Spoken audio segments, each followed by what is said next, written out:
What's good, y'all? Welcome back to Take a Time Out. It's episode 40. We made it, man. We're at episode 40.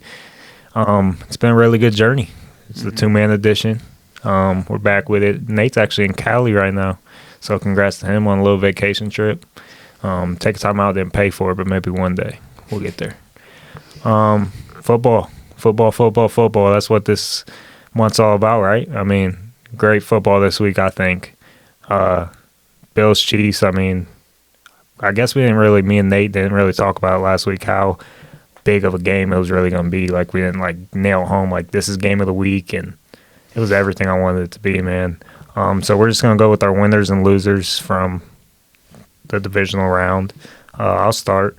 So I got a weird winner, but I think it's well-deserved because I thought it was just such a class act is the Bills fans. Tyler Bass missed that field goal. I don't know if you saw, James, but they donated, I forget the number, a lot of the money to his charity of choice. Really? Yeah. So just that kind of support is we've seen the other end when Ohio State kickers miss, and you go down the list of fans just being horrible in all sports.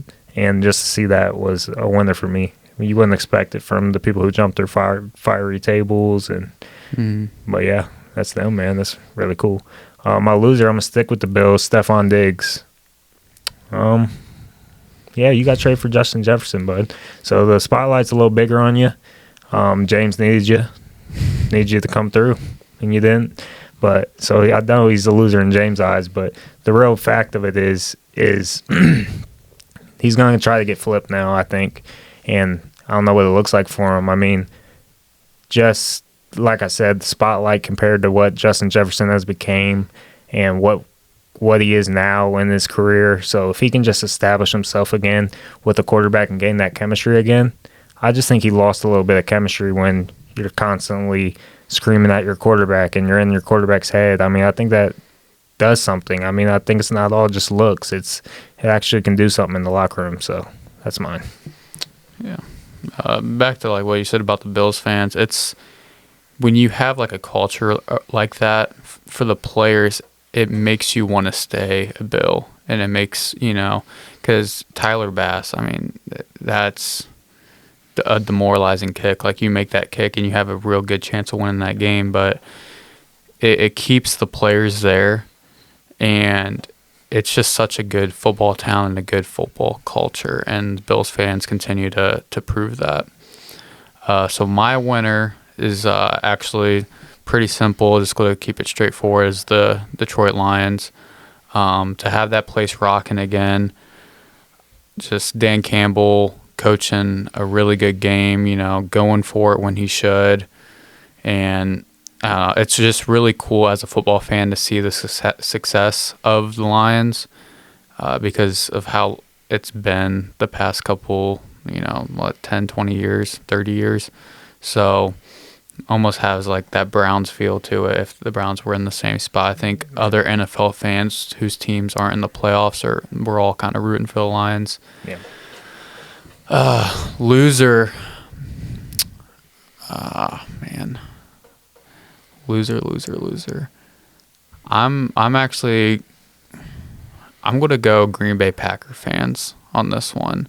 Not that anyone thought that the Packers would be in the situation they are, but watching that game, I felt like the Packers dominated in every aspect of that game, and they came up short with the missed kick, and it's just year in and year out, they're always losing to the 49ers in the playoffs, and it's unfortunate, and I feel bad for the Packers fans because I didn't see a reason they shouldn't have won that game. I think they were the better team during that game. And this is a great transition because this is the only game that I didn't watch. I watched the first couple drives, and as the kids say nowadays, I got caught up, I got caught up with doing stuff, and I kind of fell asleep, and I missed the whole game. I woke up.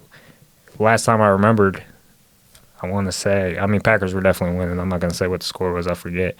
But I was just feeling so confident that I was going to wake up to, Packers dub and all this. And like you talked about, whether it's Aaron Rodgers or Red Hot Jordan Love, it just seems like they always fall short when it comes to San Francisco. Yeah. So that is definitely – so if you could fill me in on the game a little bit. The Packers came out swinging. They went down, kicked a field goal, got some stops, and they were actually driving down, had a 4th and 1, decided to go for it, QB sneak with Jordan Love, and all the replays showed that he got it, but LaFleur didn't challenge it or anything, and they brought out the sticks, and he was short. So if they converted that, they would have 1st and goal and a chance to go up 10-0. Later in the game, they were up 21-17. I don't know if you saw this part. It was about 3 minutes to go. Kick about a 44-yard field goal, miss it. Mm-hmm. So then the 49ers go back down, and CMC scores to make it 24-21, which ultimately was the score of the game because of the Jordan Love pick. But, but the whole game, it just felt like the 49ers were kind of fighting from behind, and Purdy wasn't playing well. Yeah, that's what I heard. Yeah, he was not playing well at all, but Debo did go down in the first quarter, so that did hurt him. And say what you want, but this team doesn't look the same if Debo's not out there. And it just kind of gives them a rushing and passing attack, and he's a gritty player. So I think having him out there is going to be huge for this next game against the Lions. And I like the Lions if he doesn't play. Yeah. I really do. Yeah. Yeah, I made my morning drive to work this morning, and every time, shout out to Bill Simmons. I listened to Bill Simmons' pod on my way into work, and they were talking about the 49ers game, and like I said, I haven't watched it. And one of their biggest takeaways, which I thought was a different take that I haven't heard, is I guess Brock Purdy was kind of dealing with, he kept switching gloves or something. Yeah. So they were talking about how small his hands are, yeah. How it can really actually affect when it's not perfect weather, or if you're not playing in a dome, it can really affect, because look at all the quarterbacks, most of them big hands right now. No joke, it doesn't matter. When I talk about Baker not being that tall and it's hard to see over the line, that stuff does affect the ins and outs of the game, so it's crazy. Mm-hmm. But yeah, I wish I would have watched that one. I should go back and watch it. But yeah, but the next little thing, I have one question, and this one hits home. It hits close to my heart. So does Kirk Cousins to the Falcons make sense? We've seen a lot of rumors lately.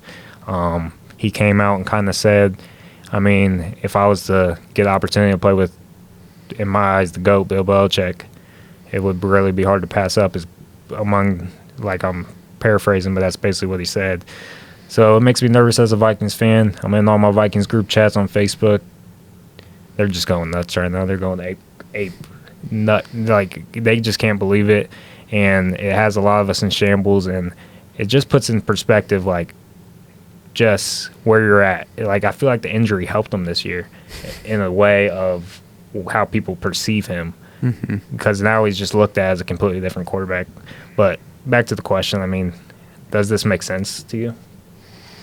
Well, I don't know if you saw this, but him and his wife actually got engaged or got married in Atlanta, and his wife is from Atlanta, so that doesn't help your case over there, not wanting him to go. Yeah. But I don't know. I feel like you can. It's the same situation for me. It put Kirk Cousins on the Steelers, put him on. Any of these teams that really do need a quarterback. Doesn't make sense. I don't know. I think it makes most sense that he stays in Minnesota. Yeah. You see that defense was coming along last year, and he has the wide receivers. And I've been a big believer in, if the Vikings don't fumble the football this year, they're a playoff team. Yeah, okay. They had 10, 11 wins. I'm talking that's the difference. Yeah. They were just turning the ball over left and right, and not having Kirk Cousins definitely hurt. So it doesn't make sense to me in a scheme fit sense. I don't know. I think they need more of a running threat quarterback with what they're building over there. So I think Fields to Atlanta makes more sense. But when you put Belichick in the picture, it throws everything off. So true. Yeah. And that's why they're pursuing them so hard. It came out today that apparently that it's kind of hurting how it's going with other coaches, because none of the coaches really want to take interviews that bad, because Belichick already got his second interview, and they're really their owner, Arthur Blank, came out and said, I want Bill Belichick, so it's tough for them to put themselves in that situation. But if they get him, man, I mean, that could change your whole franchise. Yeah, that's enough Kirk Cousins talk. I think we'll talk about him a lot this offseason. That's my boy. But it's time. Conference championships. It's been a long-awaited season. Feels like just yesterday, though, we were week 1, giving our pick-ems, making crazy predictions, doing over-unders, but we're here now. It's crazy. So, first game. So, I thought it was weird, but I remembered that they alternate AFC and NFC every year. So, the quote-unquote better game is the first game, I think. So, it's Chiefs are at the Ravens. I think this is 3 o'clock Eastern Standard Time. So, good way to start off your Sunday, man. Chiefs and Ravens. Baltimore's favored by 3.5. Who you got? Who do I got? I think this is going to be a great game, first of all. I think people might have forgot how great this Chiefs defense is after Mahomes played lights out last week. But I do like the Chiefs in the situation. I'm kind of pulling for them a little more than the Ravens just because of the experience aspect of this. You know, I think the Chiefs have some better leaders that have been in this position before, but it's hard to root against John Harbaugh. You know, it is John, right? Yeah. Yeah, okay. Yeah, John Harbaugh. Yeah, Jim's Michigan. Yeah. But, yeah, I mean, it's going to be a great game either way. I could honestly see the Ravens blowing them out, but you don't know what you're going to get in conference championship football. So, but still just give me the Chiefs. Yeah. Well, I'm a zig, man. Give me the Ravens. I think I seen something last week. I know you're not a big running backs are important guy, but I think we both know to this team it really is. And, dude, they put in Dalvin Cook for a couple plays, and it just reminded you how good the first two are because Dalvin Cook in that stretch looked like Pacheco trying on shoes. Like, that dude was going nuts. Yeah. And just the depth that they have as far as backfield-wise and likely coming on. And I just think that this is a great position for especially really the whole NFL. It's in the NFL's eyes of, like, who do we want to win this game? Yes, you do want the Chiefs. You want Taylor Swift. You want Kelsey, all that. I mean, of course, that's what they really want. But then, on the other hand, I see this story with Lamar Jackson, and everybody talks about coming into the year, you know, who's the face of the league. It's probably Patrick Mahomes, Josh Allen, and you name me one more. I mean, they're up there, and I don't think Lamar Jackson was on that list coming into the year. He's always in controversy, and I think this is a great opportunity for him to become one of the faces of the league. Because once you're in that Super Bowl, you kind of get that stamp, you know what I'm saying, of he's here. So I think that's what I'm witnessing right now. And I think it's going to be, like you said, a great game. This Chiefs defense is for real. Their secondary is really good. But, man, I think it's going to be battle. But give me the home team here. So, yeah, give me the Ravens. Do you remember, I don't know if you remember, like, the last time these two teams played? It was like 33-35. The Ravens, it was at Baltimore. The Ravens have, I think it was like a Sunday night football game or something. Ravens have it 4th and like 2 on around the 50-yard line, up by 2. And that's when John Harbaugh was like, Lamar, you want to go for it? You remember that? And he's like, yeah, I want to go for it. And that's when they got the first down and ultimately won the game. So that was the last time these two teams played. Yeah. And it was a great game, so I expect something very similar. Yeah. Yeah. We need to see it, man. Because, like, it's just going to be great to see Lamar versus Patrick because, like, dude, you're going from 2 top 5 quarterbacks playing each other, Josh Allen and Patrick, and then you just get another top 5 matchup. Mm-hmm. It's just crazy. Now we're going to get to – lines are at 49ers, so it's Goff versus Brock Purdy. I mean, on paper, we probably wouldn't have drew this one up. Maybe some people could have, but San Francisco's favored by -7. I don't love that line, man. I'm thinking another close game. I really am. I just think that the 49ers defense isn't as all cracked up as it really has been talked about. The back half of the year, they didn't play like lights out, like holding people to under 30 points like the Chiefs were. Like, nobody talked about how good that Chiefs defense was, holding people to under 30 like that. And total yardage and all that stuff factors in. And I think that the Lions will be able to move the ball. But my biggest question is, will they be able to get a stop as well? This could be a 35-30 type of game because I think both these secondaries are questionable at times. And, man, it's going to be close. But all that being said, I'm going to go with the 49ers. 49ers, Ravens, get all you conspiracy theorists with the colors of the Super Bowl. Man, I'm here a lot, especially you, Andrew, if you're watching this. So, who you got? I mean, I feel like I just keep going in a different direction, but That's good. yeah, give me the Lions. I like both underdogs this weekend.